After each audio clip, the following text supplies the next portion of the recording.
Have you ever made a mistake so big that it drove you to despair or even depression?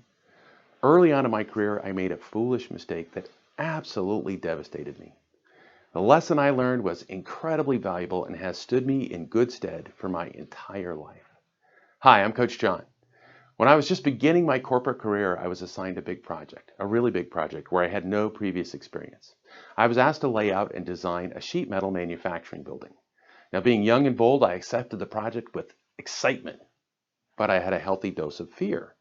I had never before been entrusted with that much responsibility. The good news, I was thought well enough of that I was entrusted with the project. The bad news, I got the project. Now I had a lot of work to do. So I tackled the design. I got out my trusty pencil and I got to work. I did time and motion studies for the first time. I interviewed employees to determine optimal throughput routes, and I drew it up. The layout included two large interior gantry cranes. The rails of the largest crane ran along the edge of the building where a large roll-up door was installed. And this door is where the pallets of sheet metal entered the building, and the crane would pick them up and move the material to the appropriate spot in the shop. It all seemed so simple, except for the fact that the roll-up door protruded into the interior space by 30 inches, and the crane housing extended a couple of feet outside of the rails. And as I was inspecting the work, I realized the crane gantry would run into the roll-up door casing. This was bad. It was going to cost money and time to buy and install new columns for the crane. I had to tell my boss. I sucked up my courage and I shared what I had discovered. And he simply asked me, how tall do the columns need to be? Now, I knew he was going to ask this question, so I had studied the situation and I estimated the new height. I told him they need to be 14 feet, and we ordered the new columns. And this is where it gets really bad.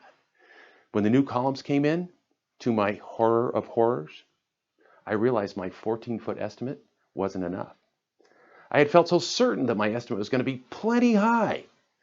I missed it by 3 inches. The new columns were still too short. I could have missed it by a foot and the result would have been the same. I cursed myself. Not only had I screwed up once, I did it again. I was devastated. I was embarrassed. I thought I was going to get fired.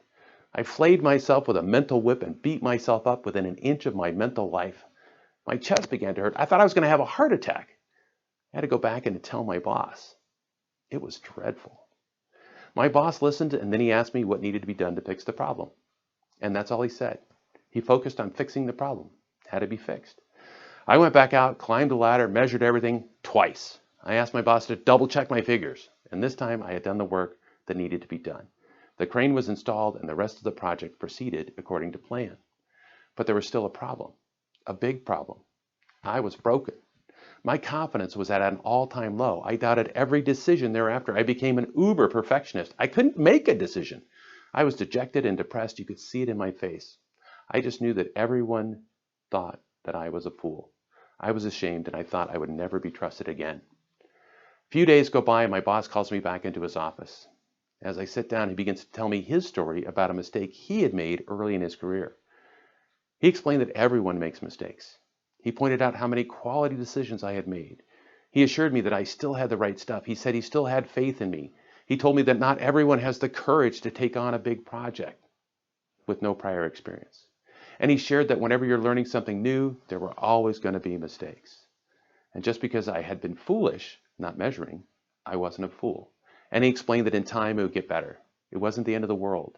Nobody died. Learn from it, grow from it, be better from it. And then he said something I've never forgotten. He said that the sun would still come up tomorrow. Yeah, that's right. The sun would still come up tomorrow. Now, I've made plenty of mistakes since. Some of them have been real doozies, but I've never forgotten that lesson. Whenever I see a sunrise, I remember that event. God has a plan. And some of those plans include harsh lessons, without which we can't make the impact that God has designed for us. Mistakes are not failures. They are lessons. A foolish mistake does not make one a fool. Winston Churchill once said that success is not final. Failure is not fatal. It is the courage to continue that counts. And John Wooden said failure isn't fatal, but failure to change might be. I learned an incredibly valuable lesson from that experience. And I thank God more times than I can count that I had a mentor that believed in me and helped me learn and grow. I've made it my mission to carry this lesson forward to others. The sun will come up tomorrow. Before you leave, scroll down and leave a comment. Share a lesson that you learned or how you helped someone else overcome their mistakes. You can help someone else learn the lesson without having to experience the pain. Keep learning, keep growing, and make the impact that you were meant to make. Cheers to your success.